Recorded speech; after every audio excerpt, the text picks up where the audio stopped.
Yeah, thank you so much for being interested in publishing them, and you've done such a beautiful job. Like, I've got my own little lightning tree copy here. The front cover is actually taken from a mad and wonderful Andrew Cotting short film called Hubbub in the Baobabs, which is like a sort of strange shamanic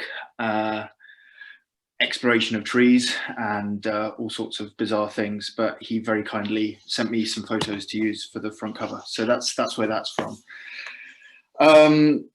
Yeah, I mean, Aaron's introduced the book. These interviews go back to around 2013 and 14, and come right up to 2020, where I interviewed Iain Sinclair and Aaron. And I was fascinated to interview everyone here, really. And part of the, I guess, motivation for doing this was I mean, film is central to how I see poetics, and has kind of informed a lot of what I enjoy about poetry, partially informed by doing a PhD on John Ashbery and writing a lot about surrealist film. And I was incredibly lucky to get to talk to Ashbery, the man himself, in person, which was incredible at the time, and very lucky, as it was just 3 years before he passed away. What I'm going to start with is reading an extract from the interview with Guy Maddin. Guy Maddin is, if you haven't checked out his films, he's incredible, just wonderful. A Canadian surreal, homoerotic, bizarre, fantastical, hilarious seance maker of films. And they are well worth tracking down in all their various forms. So this one, Guy Maddin, for me, plays a huge role in how I have come to enjoy films. And so he's to blame for my kind of narcotic film reveries, where curtains are closed and the outside world disappears for so long, but not long enough. So this first poem, I'm just going to read his words, which is weird. I won't do on an impression or anything like that. That would be embarrassing. So I'll just start with my question, which was asking him, I said, starting with Keyhole, a film of his, and certainly continuing in The Forbidden Room, which I have a poster of there, and in the Seances project, it seems like more horror-inflected elements are entering the Maddin universe. Would you agree? Obviously, we're not talking unequivocal genre horror here, but I feel with some of the new visual techniques you're exploring, alongside a constant interest in hauntings and altered, delirious, trance-like or frenzied states, more eerie moments are appearing. And Guy's response was generous and sensitive and wonderful. So I'm just going to read this. I wish I were working in genres. I'd be doing myself a favor. From the funding point of view, anyway. Man, I was always so proud of being described as sui generis, genre-free, but I was proud of something that was screwing me over completely. I might as well have been proud of being the most financially unsuccessful or the most impossible to sell filmmaker of them all. What a maroon. I don't know if maroon was a typo of moron, but I enjoyed it and kept it because I think it gives a sense of both being marooned, moronic, and a macaroon. Maybe the macaroon is not there, but I liked it. He says, what a maroon, but I am delirious, always delirious, obsessed with my own amnesias. I connected with amnesia plots in melodrama and soap operas, even in childhood. And believe me, I wasn't thinking in analytic terms back then. They just hit me. I guess I've always had the kind of dreams while sleeping that stayed with me long into the day. The feelings they produced, anyway. And for as long as I can remember, I've dreamt about things I miss the most. I dream about my dead brother come alive, my dead chihuahua come alive, my dead grandmother, dad, and Aunt Lil. All of them got regularly restored to me in my sleep. The cottage at the lake, which I was only taken to in the summer, would be restored to me all winter long. And the happy feelings they produced in me would stay with me well into the day, past lunchtime sometimes. I saw these dreams as a forgetting. I'd forgotten all the funerals, the deaths. I'd forgotten it was no longer summer, at least while I was sleeping. I'd forgotten people were dead and the feelings of seeing them again. That's what I remembered. In a way, forgetting is not just the flip side of remembering, but an important part of remembering. I'd forget one thing, the absence, and that would permit me dream access to the memories of things long removed from me. It was like getting handed a telescope in my sleep so I could see and feel things up close. I would never be able to conjure up as simple daytime memories, not without the vividness of dreams. Conversely, by day I've always been a stupefied, cotton-headed groper through waking life, always forgetting the most serious problems, pressing, really pressing for real in on me. I'd forget to do homework, forget to do chores around the house, forget the time as it passed in front of the TV. I'd forget as a young man I was a father and fall short of my duties there. As a young father, I'd frequently forget my wedding vows, forget to file taxes, forget my manners, mix all that up with my bumper crop of dream amnesias, and I was one confused person. I don't know how I got across the street, so befuddled was I.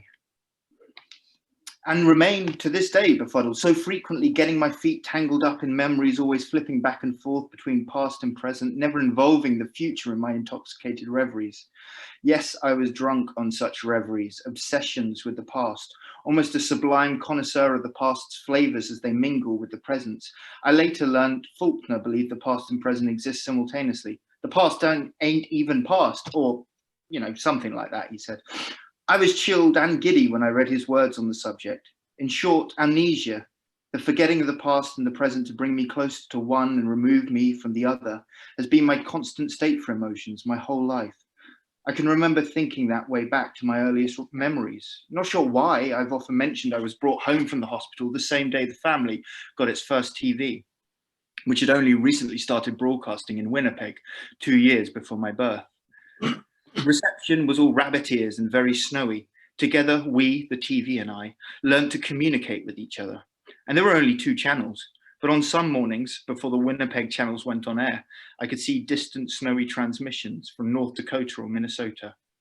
As they came and went in blizzards of evanescent images, the sound roaring up into unstable clarity for a few seconds, sometimes a few minutes even, before being suddenly yanked away from me, as suddenly as waking from a dream or as sudden as a death. The experience of watching TV was every bit as dream-addled, every bit as intoxicating as the amnesias in which I accepted myself as immersed. These broadcast interventions alloyed themselves to the melodramas of the soaps, sitcoms, and nighttime dramas I watched obsessively. And like the leopards in Kafka's famous parable, the leopards that interrupted a sacred ceremony so often they were finally just incorporated into the ceremony, these broadcast interruptions and my memory interruptions just became an accepted part of every TV story and my reactions to it. I feel lucky. I got an enriched version of all the programming that probably just bored everyone else. So when, as an adult, I started to watch noir, and I think it was film writer Lee Server who once called amnesia noir's version of the common cold, I had no trouble as seeing. I didn't even need to interpret it. Amnesia is the natural state of mind for these post-war PTSD protagonists. The old trope gave me a swift understanding of these doomed chumps. In, quote, women's pictures, I understood better than the average normal kid the tortures and sublimities of Joan Crawford or Ronald Colman when forgetfulness descended on them. When it came time to make my own movies, I turned to trust amnesia to help me figure out the human condition. In my earliest, most primitive days as screenwriter and director, I knew I could never create rich characters, but more like the types been well used in Un Chien Andalou or L'Âge d'Or. But if I split everyone with amnesia, I felt I could give them something like the real human condition cheaply and quickly. Little did I was giving them my own human condition, which is sold only in novelty shops, not the condition Renoir or Flaubert peddled in their work. Anyway, I think it's especially cinematic because when one is already most completely forgetting the real world when settling into seats inside a dark movie theater or in front of a TV screen. So yeah, I loved that response. It was incredible.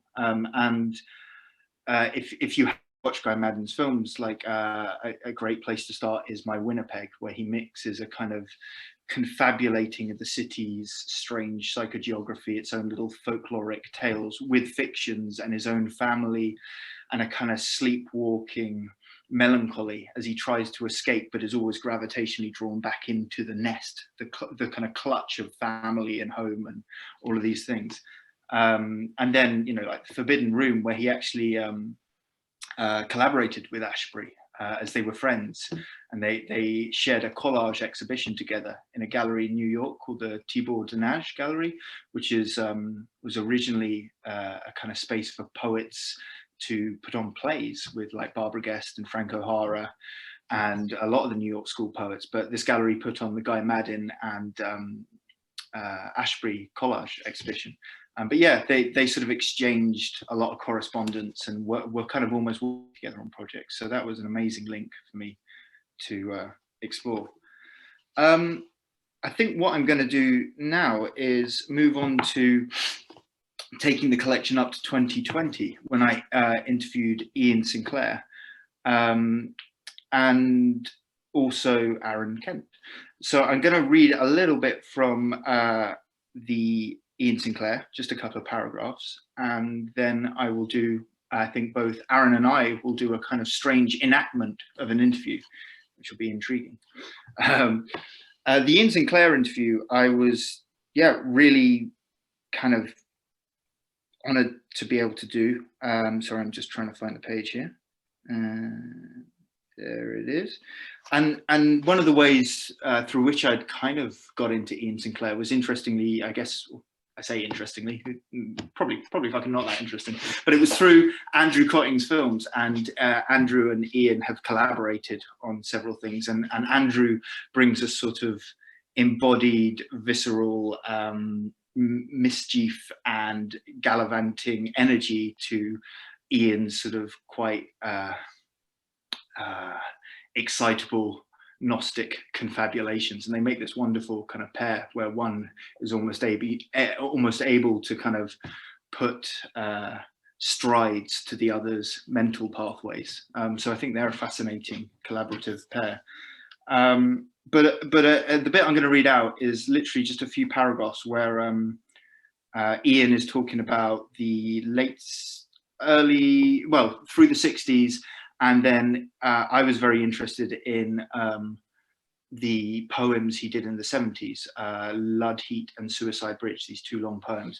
And in Suicide Bridge, there's this amazing part where he talks about Howard Hawks, the director who ends up in all the hotels kind of feverishly collecting his own urine, and kind of becomes this hub of conspiracy.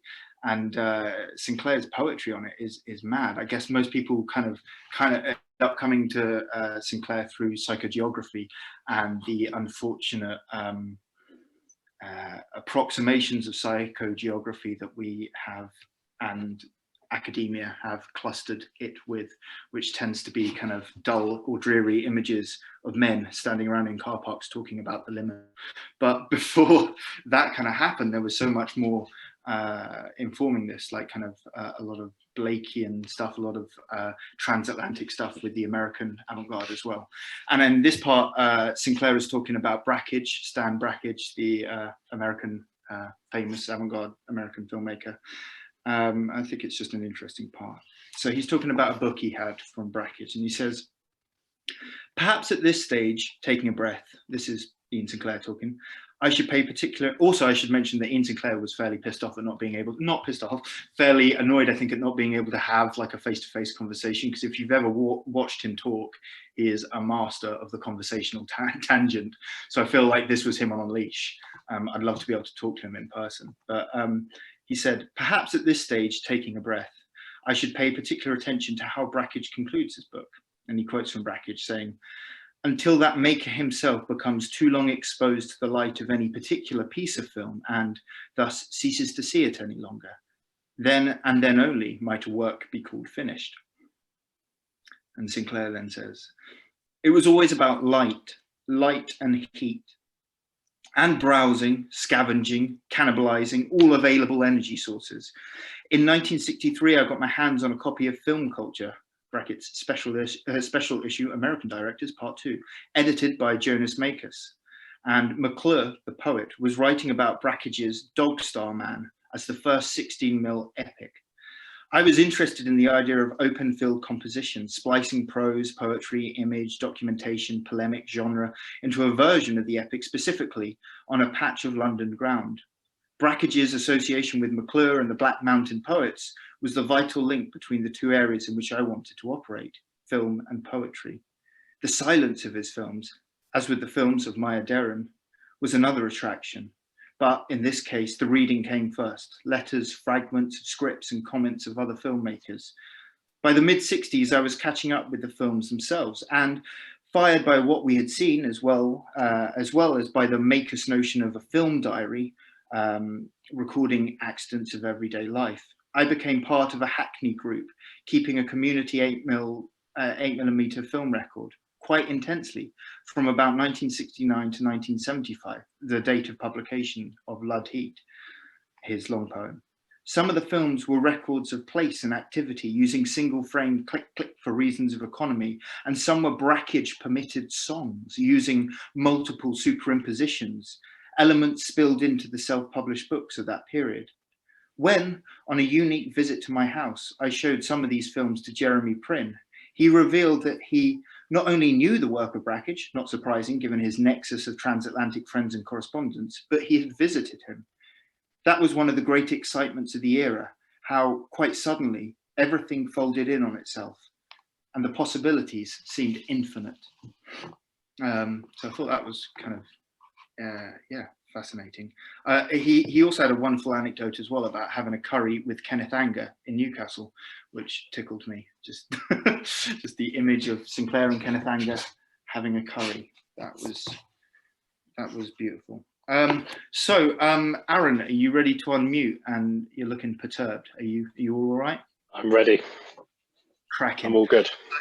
So I'm going to ask Aaron a ridiculously extensive question that works quite well as text and will probably be harrowing to read out. And then Aaron will respond. So I would like to open with a question relating to The Rink, which was published by Dostoevsky Wannabe in 2018. It was my first introduction to your writing. I was excited by the busy collision of your themes, whereby the anxieties of nuclear war inhabit the anxieties of family, and both are brought into charged, almost gnomic dialogue with a history of working class experience, how it filters through and fragments the poetics of a political stance, and equally the politics of a poetic stance.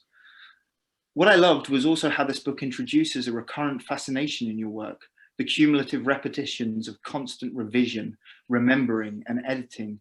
For this all to be collaged over found texts, mirror texts, photocopied illustrations, and scrawled drawing demonstrates the restless scope of what, for you and your readers, poetry can be. Whatever idea or topic is held by the poetic text is also slipping and turned over, returned to, in the stop and start of a sleepless imagination. A restless activity that ties into your own experience of broken sleep and night terrors, and also presumably being the motivation between titling your increasingly expansive poetry press, Broken Sleep Books. Your writing manifests this incredible complex of ideas, experience and formal energy with a constant and vivid evocation of the visual. What is concealed and revealed becomes a rhythm of poetic seeing that draws together intimate psychology and historical violence as a kind of cinematic drama, a waking dream played out in language. Could you say a bit about your own background in poetry and how your poetics and priorities have developed? At what point did you begin to connect a more filmic vocabulary and imagination to what you were doing in language? I sucked at poetry for so long, like really was terrible. I wrote this one poem that was a drip, drip dropping of emotional pain, a drip, drip dropping of emotional rain, a drip, drip dropping of reality's truth, a drip, drip dropping of me to you. Like, how utterly terrible is that? And that wasn't even my worst. I was garbage, and it was because I didn't read poetry or know poetry, and I was never taught it. That's kind of the thing, though. When you're in some awful school near the bottom of the country school rankings, and the teachers are just hoping to get through the day, you ain't going to be absorbing Donne or Plath or Zephaniah, are you? I was so bored at college, where I took film, English language, literature, law, psychology. I dropped out after less than a year. I worked in coffee shops and wrote garbage song lyrics and receipts when customers were in, and then I joined the Navy as a submariner. I was lost and confused and utterly aimless. So when I left the Navy, I drank and I kept things bottled up, and I decided to end it all by driving my car into a wall. Eventually, I got into university. I read more and I read better, and while I'm not certain I found my way there, I did find the beginning of the path, or the instructions on how to find my way. I decided to stop the slam poetry stuff after a really scathing and utterly correct review. I decided I wouldn't write again until I'd actually read. I read poetry, criticism, theory, journals, great novels, garbage novels, film scripts, children's books, non-fiction, and then I began writing again. It wasn't until I started my master's degree in film and television that I connected filmic vocabulary. I was also working as a cinema projectionist at the time, and I learned to absorb film in the same way I absorbed literature, to treat it with the same regard and to combine it. Which was an amazing response to read. Really. And the next question I'm going to ask is from later in the interview, where obviously after sharing with such like generous, sensitive and humorous friendliness, you know, such openness, I decided to lean into the slam stuff a little bit, which seems fair. Totally not. So I say your poetry has encompassed early success in the slam world and your current more experimental page poetry. And this has drawn into its orbit invented language, collage, constraints, hallucinatory investigations of memory and history. And on this kind of like litany of Aaron Kentisms, I once spent a day reading your pamphlets, kind of just as many as I had at the time.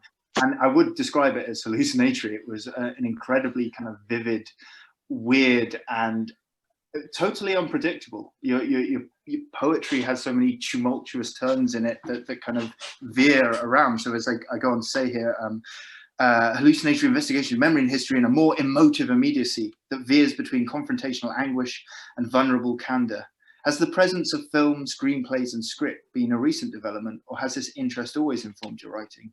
How do you imagine the relationship between film and poetry might change or progress in your practice? I sucked as a slam poet. I was so cheap and lazy and just going for easy emotion rather than anything with depth. I hadn't read around the work I was creating. I hadn't bothered to research anything. I just chucked words on the page, didn't bother editing, and hoped people would skip along the many, many gaps. I cannot express enough how bad I was. I was interested and invested in screenwriting, though, before poetry and prose. I took film studies at A-level and dropped out after a year, but I found myself entranced by the films I'd been introduced to. Films such as Cinema Paradiso, directed by Giuseppe Tornatore in 1988. I eventually decided to take a shot at screenwriting and wrote a weird little short film about a guy who becomes obsessed with James Dean. His relationship breaks down as he finds himself becoming less an impersonation and more an embodiment of James Dean. It ends with him spending his nights driving down the wrong side of roads, hoping to emulate James Dean's final moments. And I didn't do anything with that script. I've been working on a project with another poet, a poetry book that takes the form of a screenplay. We take it in turns to write pages, and the narrative therefore is shaped by what the other person is writing previously. This way, I can no longer determine how or where I want to guide things without leaving it up to the other poet's whims. It's been a fascinating project, and I'm incredibly interested in where it goes and if it would ever be filmable, but I think it probably wouldn't. But I want to write poetry like that shot in Gus Van Sant's Elephant, where the guy walks across campus for like 3 minutes and nothing happens. We just watch him walk, like a field recording, I guess. That's what I want to do at the moment, evoke the filmic mundanity of life. I do, though, see myself as a fraudster. Not imposter syndrome, a full-on fraudster. With my first book, Subsequent Death, it's just a bunch of typographical stuff with absolutely no substance. It's weak. I'm certain the Rink was accepted because of all the stuff around the poems. Like if I were to send those poems anywhere by themselves, they wouldn't be accepted. I almost literally papered over the glaring cracks in my work. Sunday Road is 10 poems with the edits of each poem, and I published it with Broken Sleep. So there's no arbiter of quality there, clearly. I've always felt the last 100 was more about William Arnold's photos than my poems. My poems just gave these glorious photos to marginalia. And I don't think any of the Nakjan or Keeman poems would be published if they weren't half in a made-up language. It covers the inadequacy of the poems. Okay, just to round up my little session there, I think that's the most gloriously spiraling self-assassination I've ever. It's good fun, and I totally disagree with all of it. But just it's been. Thank you so much for publishing this book. Thank you for making it so beautiful, and thank you to all the poets who contributed and all the filmmakers who contributed, because it was a real joy to be able to get in contact with people who inspire me and follow conversations, and to see that analogous to the conversations of poetry and film. And I would love to continue doing interviews if I can. But thank you so much, Aaron. Cheers. pleasure. Thank you very much, David.